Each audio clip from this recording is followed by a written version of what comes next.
I'm Todd Jones, recovering from 30 years as a sports writer. Thanks for joining me as I sit down with some of the best sports writers of our time, who knew the greatest athletes and coaches and experienced firsthand some of the biggest sports moments of the past half century. We'll share stories behind the stories, some we've only told each other. Pull up a seat on Press Box Access. Hey, Hoynsie.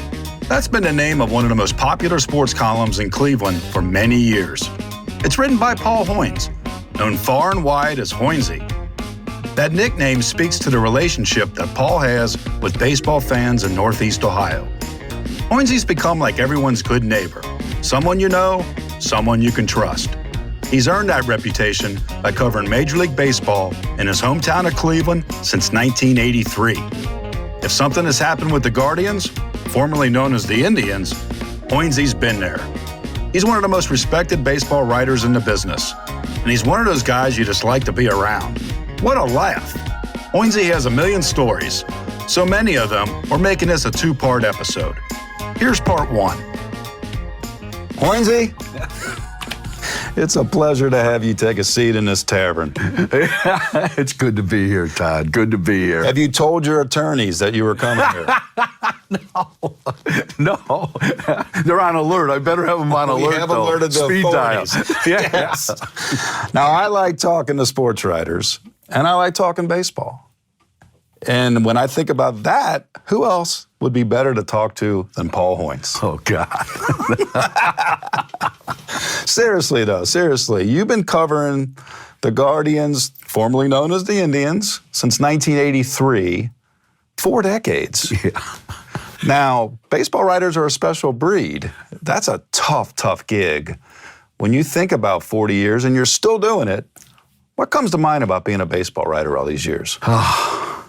It just, it's, sometimes I question my sanity, you know, what am I doing? You know, what exactly am I doing here? But, you know, I still like it, Todd. I still like the day to day. I still like the grind. I still like going to the ballpark every day and talking to the players, talking to the coaches and the managers. And I enjoy that because, yeah, you know, everybody says, you know, baseball's boring, you know, but it's day to day, and to me, it always is changing. There's always something new to write about. There's always a story. Yeah.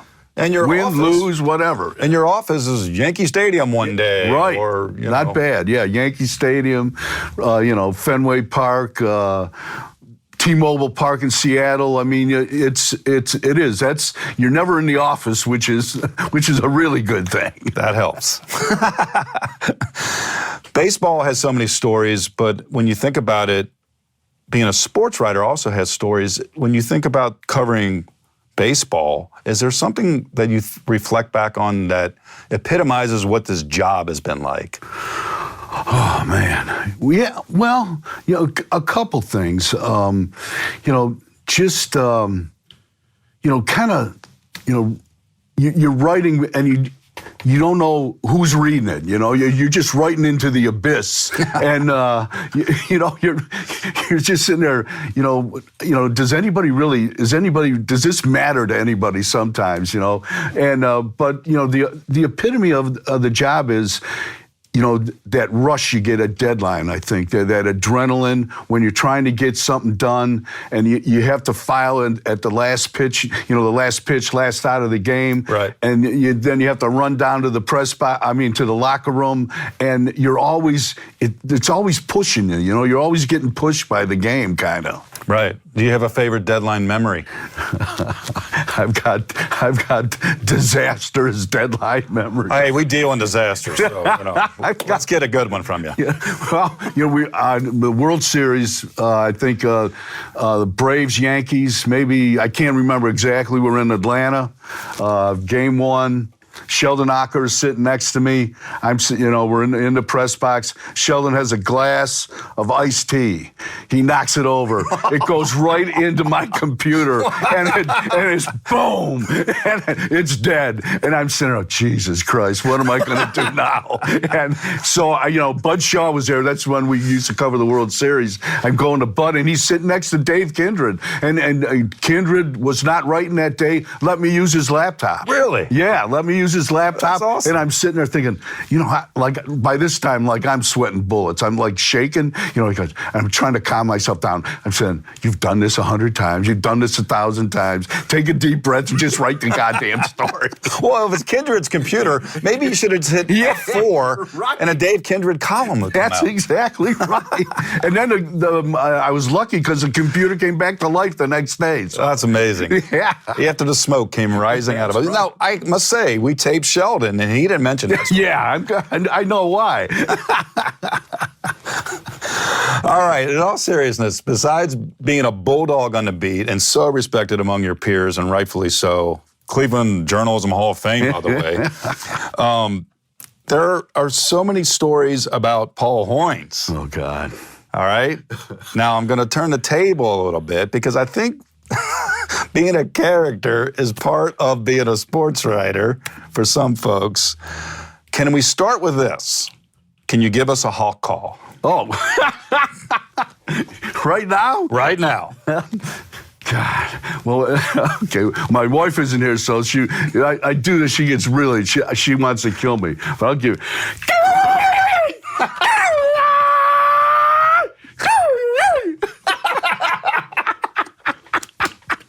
We have it. We have the hawk call on record. Now, the reason I brought that up is because that was part of a Friday night home baseball game in Cleveland, right? How did this originate? This was the hawk call was from college, something when we were all studying, yeah, and we used to do this on our dorm room floor at Marquette. At Marquette, yeah, and we used to do it at rugby parties, so we were doing that was the gist of it. But then, one night in spring training, we're in Tucson at the Tainted Rose, a hotel where the Sheraton Pueblo was attached. That's where everybody stayed.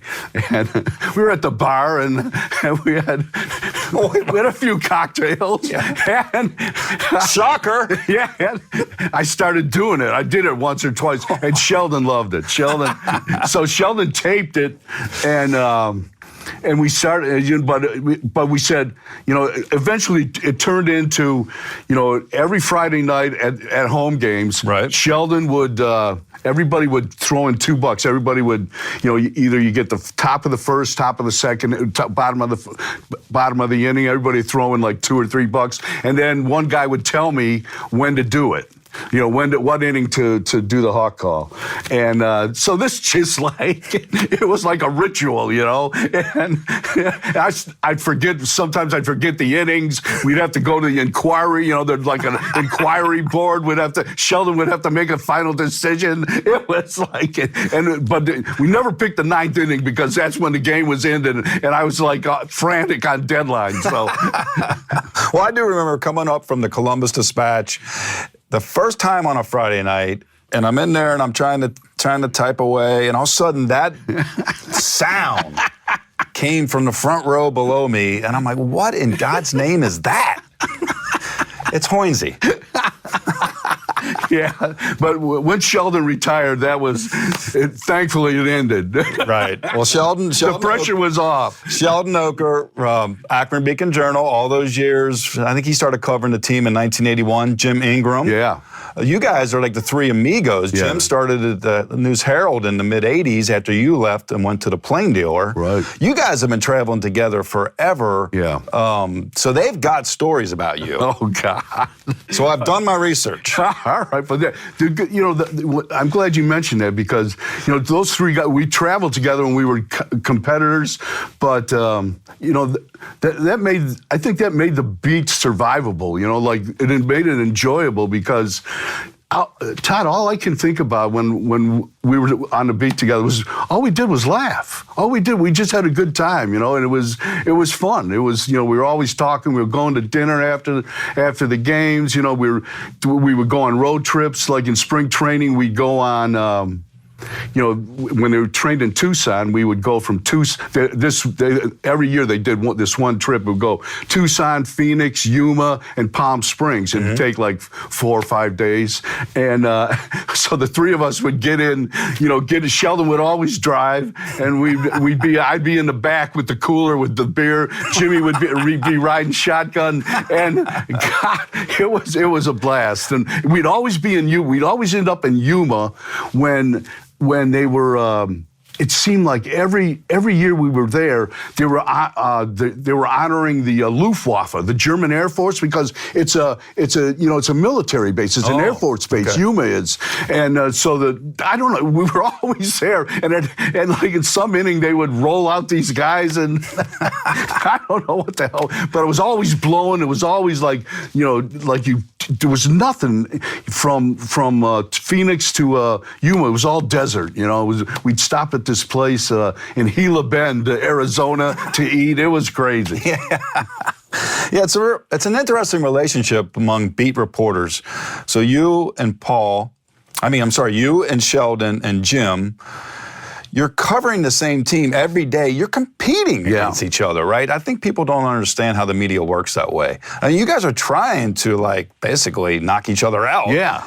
And then you, like the sheepdog and the wolf cartoon, you clock out, and then you go have dinner and have a beer and have some laughs. Yeah. So what was that like for all those years together, the three of you guys? I loved it. I thought, and I'm older now, and the beat has changed so much, and everybody else is younger on the beat. I miss those guys. I miss those days, and it's kind of, you have that little gap now between the younger writers and me, and but I have a gap between everybody.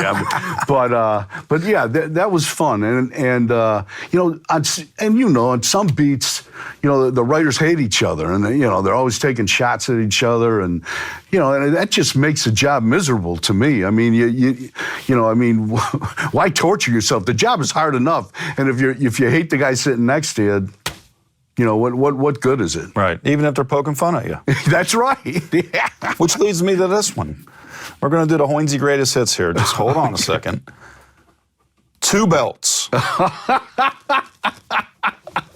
Tell us the story about 2 belts.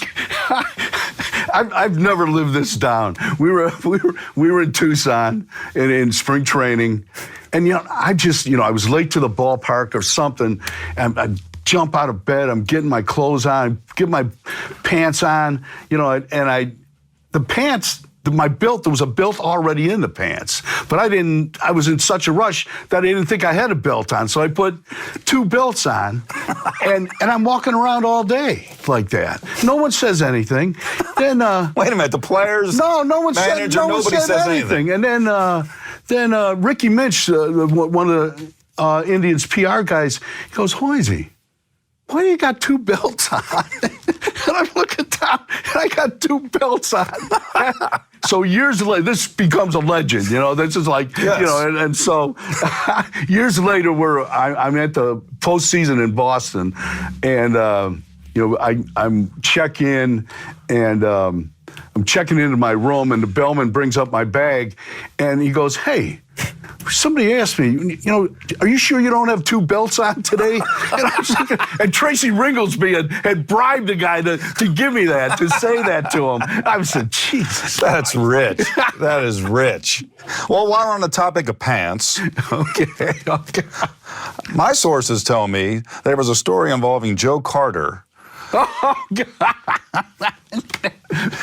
And you had a student following you around like a young kid, right? Yeah, shadow how to become a baseball writer like Paul Hoynes. And this kid is following you around, and then you go to interview Joe Carter, and what happens? Yeah, so we come down after the game to the locker room, and we're going from player to player. And so we go up to Joe Carter, and I said, "Joe, something about the game." He goes, And he stops and he's looking at me and he's looking me up and down. He goes, Hoynsie, your fly's down. I've been walking around the locker room with this kid, trying to impress this kid, and my zipper's down. I was like, what the hell is going on? I mean, I don't think he went into journalism. No, he did not go into journalism. It's like Well, thankfully, Joe Carter's. Yeah, Joe saved me. Gave me the heads up. God. So, all right, we've been laughing a lot about you at your own expense. One of the many, many things that I've always treasured about you, Hoynsie, is that you do have a sense of humor about yourself. Yeah. And many other things. But, in all seriousness, I mean, covering this beat for so many years, you saw so many ups and downs, highs and lows. When you think about it, do you feel like an historian of baseball in Cleveland in some ways? Because you've been chronicling this on a day-to-day basis for 4 decades. It is weird. I mean, you open the media guide and you go back to the pages where all the players have played, right? And you start looking at all, the A's and the B's and the C's, and you start knowing that you're starting to know a big portion of these guys, and they've been playing since 1901. I mean, they've been, so, and it's like you could tell a story about each guy, and that's a little scary. Every guy you recognize, you know something about him. So I mean, in that sense, yeah. But has it helped your storytelling? Because of your institutional knowledge, is there an example, like because you knew somebody from years ago, it led to a story that you were able to produce now? Yeah, a couple times. During the lockout this last, 2000, a couple of years ago when they had the lockout in spring training. Well, I would go back to 1995 when, they had the substitute players, the replacement players in spring training that we would go through 95, yeah. Spring training, right. Yeah, right. And through, we go through 6 weeks of having butchers, bakers, and candlestick makers trying to play baseball. And then we go back, we go home, they play one exhibition game at Progressive Field, and then the strike is settled. And they come back, and we got to go back to, Winter Haven, and they have a reduced spring training, and I was able to, long story short, 2022, I believe, the spring training was reduced. So I was able to call Kenny Lofton and Albert Belle and John Hart and to see how those guys got through a short spring training in 1995. Wow. So I don't know. That's a long story, but no, but it does show you the institutional knowledge that pays off. Yeah, I think sometimes we lose that today, and we're such an instantaneous knowledge society. Everything's tweeting right now. But sometimes if you go back and get the context of something, it leads to better understanding for a fan. This is what we're trying to do, right? We're trying to put the fans where they can't be. Right.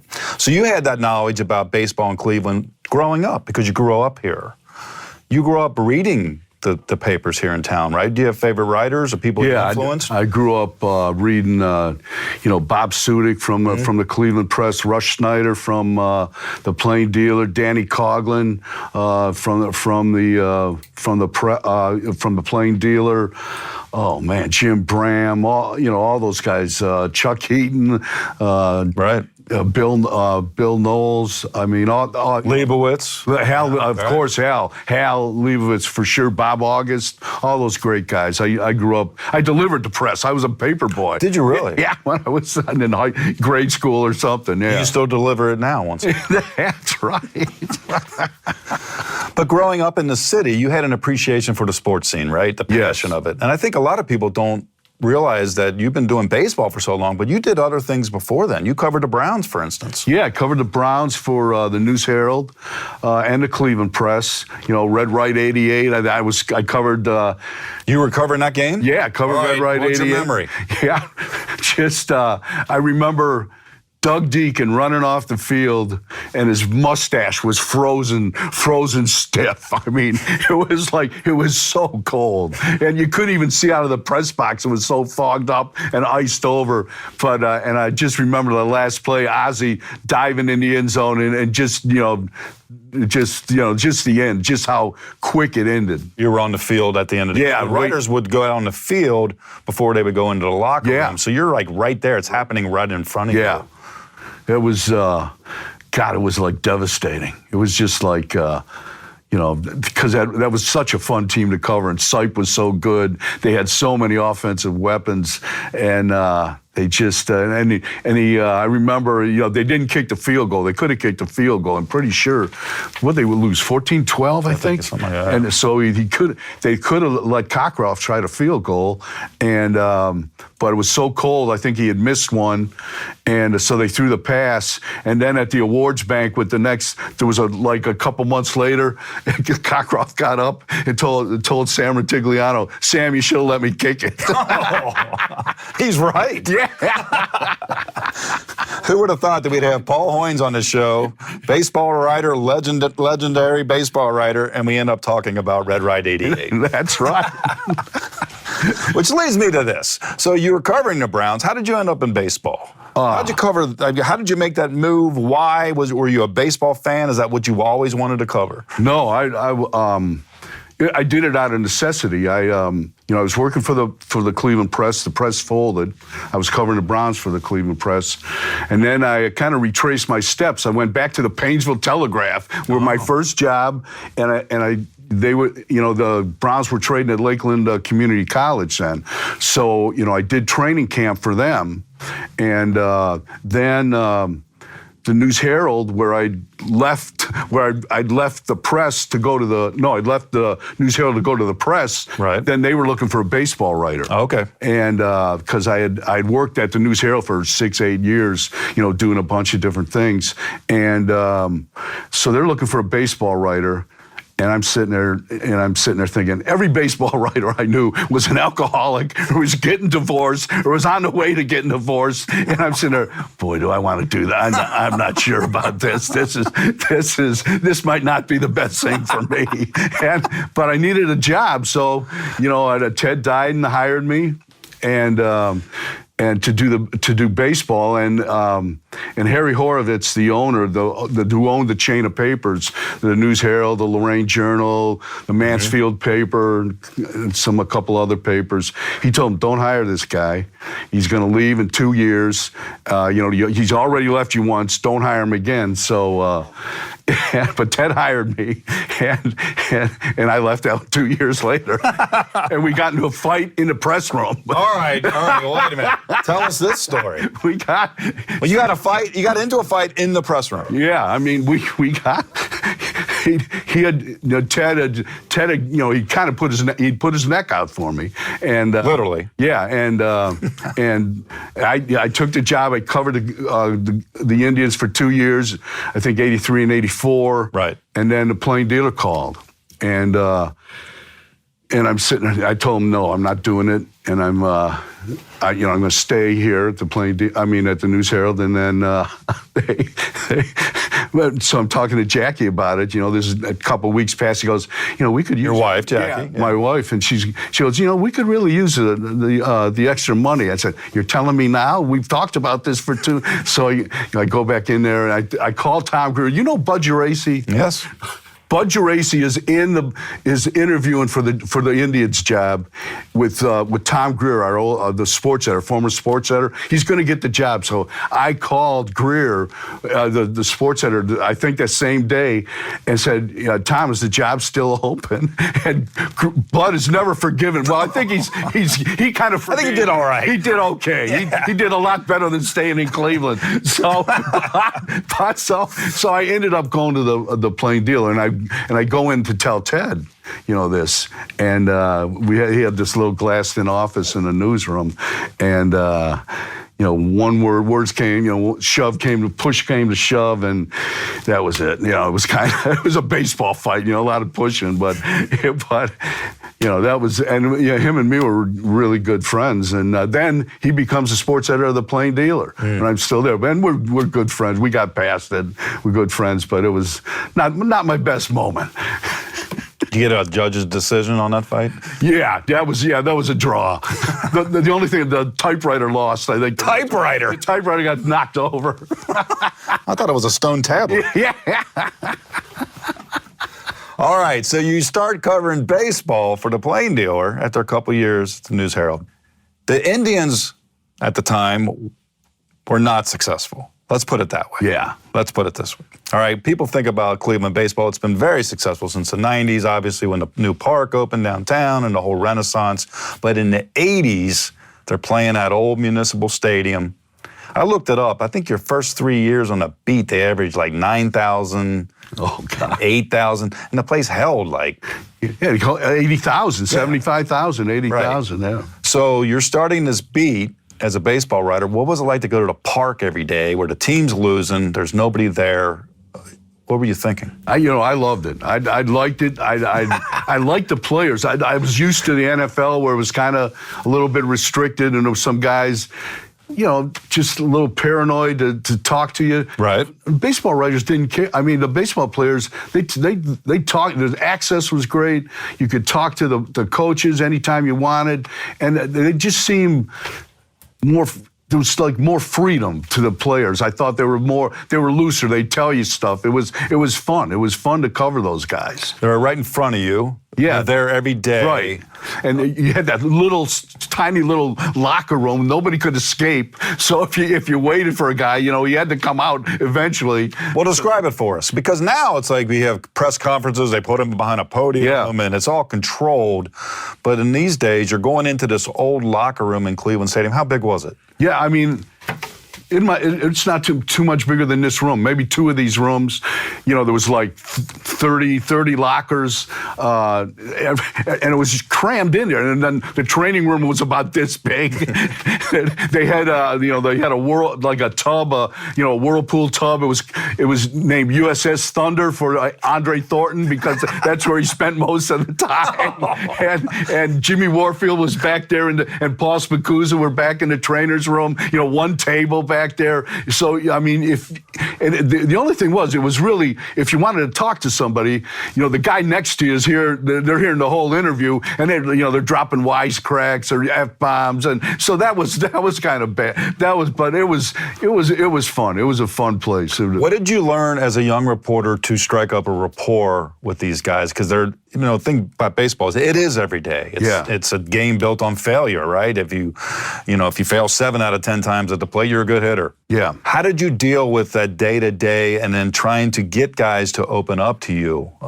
at a game where they're not always trusting of the media? Yeah, I learned there's no such thing as a dumb question. I asked so many dumb questions. I don't know if they felt sorry for me or not, but I like talking.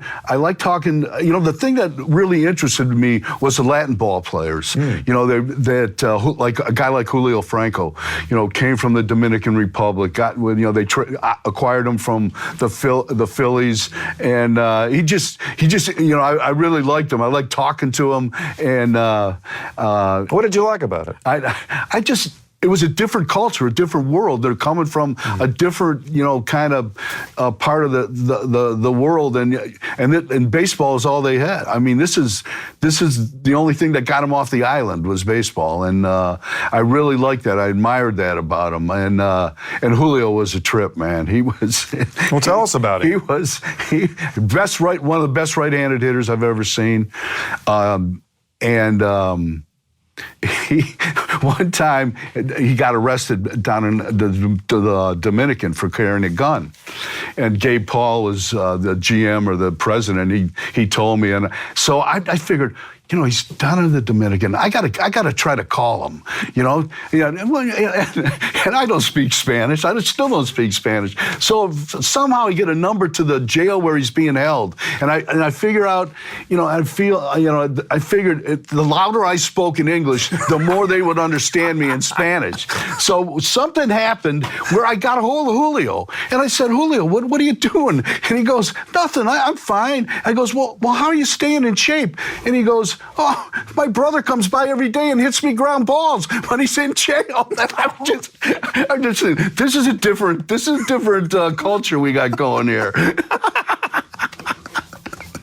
Did you ever learn Spanish at all? No, I know. Did you talk loud? Dos cerveza. That's the extent of my Spanish.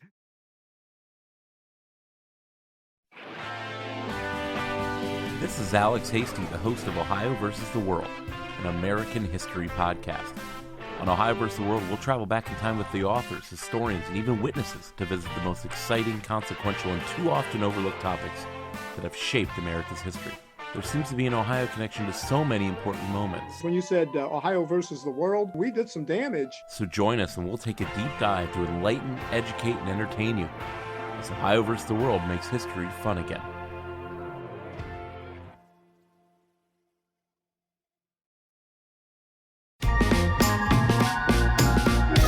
Who were some of the other players on those teams in the 80s that you recall covering and having like a good rapport with, or maybe a bad one? Ernie Camacho was a closer. Pitcher. Oh, God. Tell us about Ernie. He was a trip. He said he bought a waterbed, but he said he couldn't use it because he got seasick when he slept on the waterbed. Wait a minute. One year, he's got a bad elbow and a bad right elbow, and he's complaining about it, So finally he gets, and nobody believes him. Corrals didn't believe him. Corrals, yeah, they're kind of making fun of him. Come on, Ernie, pitch through it. So Ernie gets the operation, gets the bone chip out of his elbow. They give it to him, and he puts it in a specimen cup and tapes it to the top of his locker just to make sure everyone knew he was really hurt. Yeah. Oh, God. It was, those guys. You mentioned Corrales as the manager. They had a year or two they were decent with him, but he also had a team that lost 102 games, I believe. What was Pat like to cover as a manager? Again, because the accessibility was so great, and yet the failure was constantly piling up. What was Pat like to cover? Pat was fun. He was. I've covered. I think I was thinking about this. I've covered 13 different managers, like interim, full time. But I loved Corrales. He was like the first. Mike Ferraro was the first manager I covered. He didn't make it in '83, and he didn't make it through the season. But the poor guy, he had before he even took the job, he had cancer. He had his kidney removed, and so he's driving around spring training in a golf cart. So but halfway through the season, he gets fired. Corrales comes in because he'd just been fired in Philadelphia, where they kind of had a players' revolt because he was such a hard guy, So So, he comes in and, he's just great. He tells us stories, and he was telling us once that when he was coming up with the Phillies as a player, they said, if you get into one more fight, we're releasing you. And then he goes, but, what are you going to do? When somebody comes up to you, you're sitting in a restaurant and puts his hand right in the middle of your pizza. Now, but he never explained why the guy did that. Yes. Yeah, that was part of the story. Seems like a key detail. Yeah. So, he could sense, when you were struggling for a story, he could sense when you needed some help. Oh, that's like a godsend. If somebody's trying to help you. Yeah. Give us a memory of a time when he helped you with something, with a story. Yeah. They're in Yankee Stadium. Tommy John is pitching and beats him 2-1. Tommy John's like 40 years old, coming off the elbow injury. And so we go into the locker room and going to Corrales' office after the game, and he's got 6 baseballs sitting on his desk, and he goes, what do you see about those baseballs? And I can't see anything. Right. They're all scuffed up. And he goes, they're all scuffed in the same spot because Tommy John was cheating. He was cutting the ball on. We have breaking news. Yeah. So, and another time, Neil Heaton pitched for him. Corrales went to get him out. He got hammered, and Corrales went to take him out of the game, and Heaton flips him the ball, up in the air, and Corrales' smoke is coming out of his ears.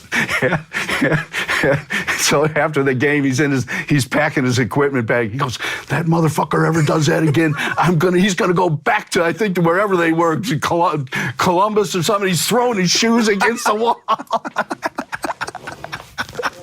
The passion and the energy of something like that. Oh, my God. Do you have a favorite blow-up?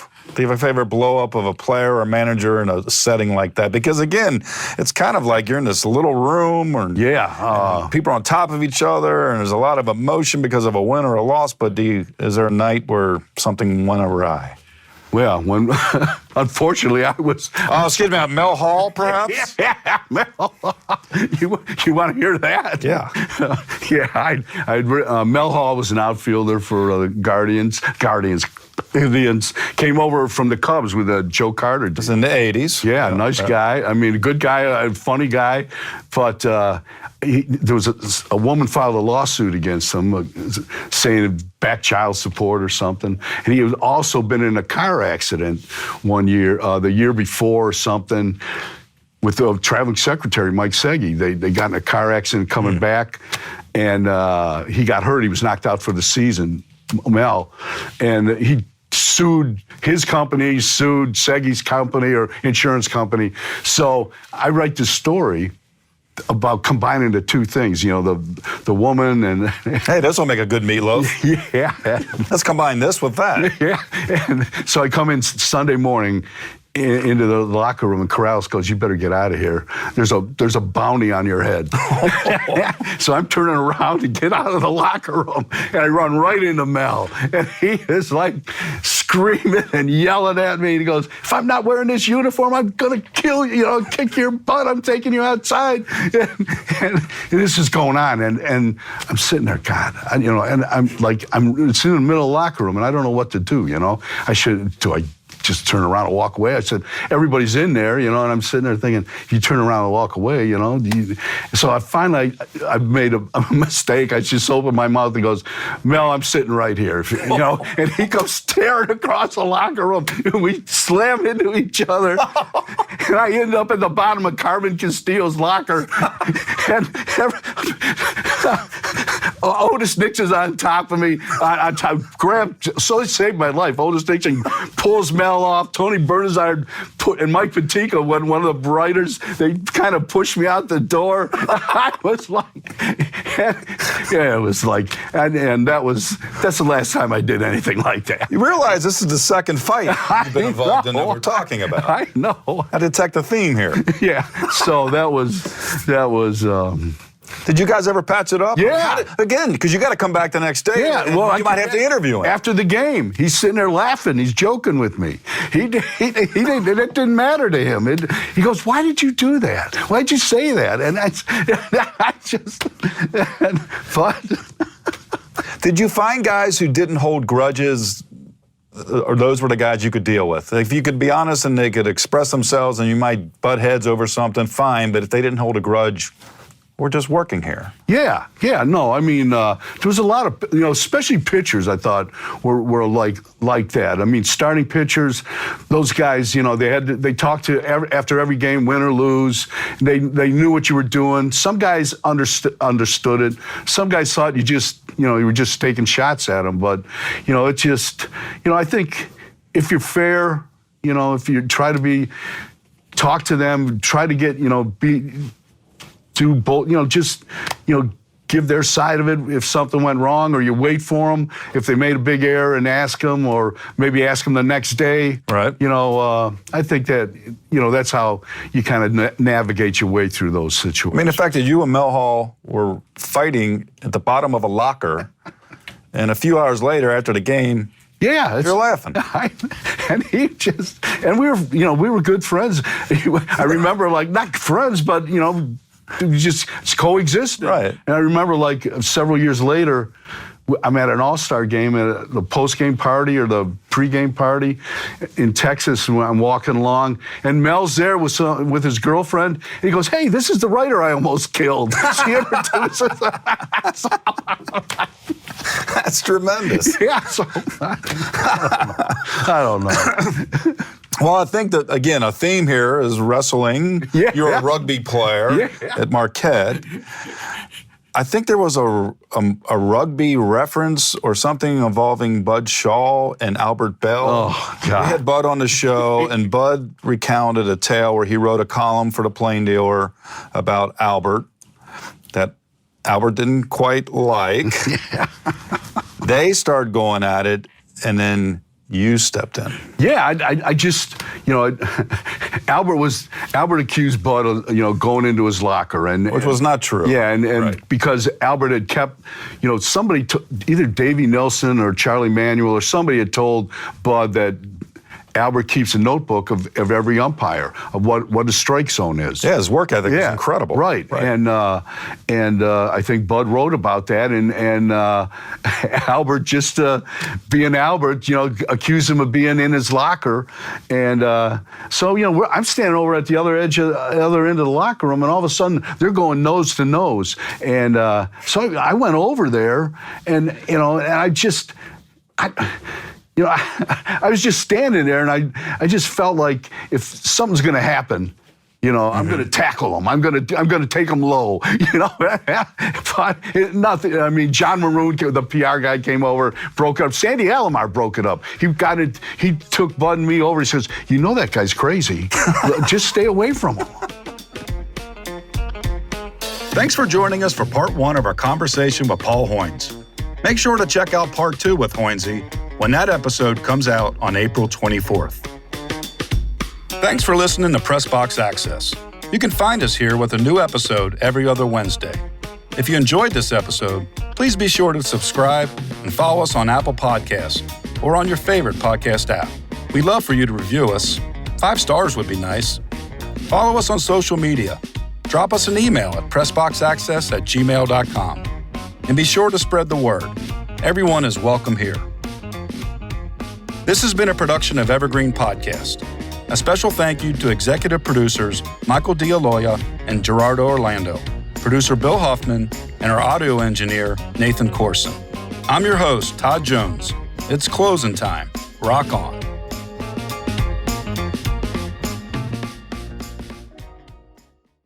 Have you ever wanted to know how to win a Formula One Grand Prix? I mean, really know about the driver tactics from the cockpit, the strategy calls from the pit wall, and even the mind games in the paddock. There's a lot more that goes into winning a Grand Prix than just 90 minutes of racing. So every week on the F1 Strategy Report, we're taking a deep dive into the decisions that shape every result. Hey there, my name is Michael Laminato, and every week I'm joined by an expert guest from the paddock to talk through the big calls that won the race and the missteps that resulted in bitter defeat. Before every race, we'll look back at the previous year's result and consult the current form guide, and we'll be in your feed after every Grand Prix dissecting the outcome and what it means for the championship. So for your regular hit of Formula One analysis, subscribe to the F1 Strategy Report wherever you get your favourite podcasts. The Strategy Report is a Beer Mogul podcast on the Evergreen Podcasts Network.